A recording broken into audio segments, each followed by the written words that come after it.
Dua orang anak perempuan sedang bermain boneka di lantai dapur tersebut. Ketika perempuan rambut panjang itu menoleh ke arahku, aku tak sadarkan diri. Keesokan harinya, aku terbangun sudah berada di atas tempat tidurku. Bingung dengan kejadian semalam, apakah aku bermimpi atau memang apa yang kualami memang terjadi.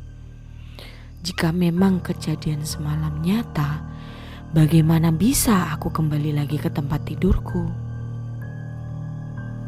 Aku memberanikan diri keluar menuju dapur itu. Dapur itu kosong. Di lantai, di bawah meja, kutemukan sebuah boneka tergeletak di mana aku sangat yakin pada hari sebelumnya tidak pernah ada boneka tergeletak di lantai dapur tua itu.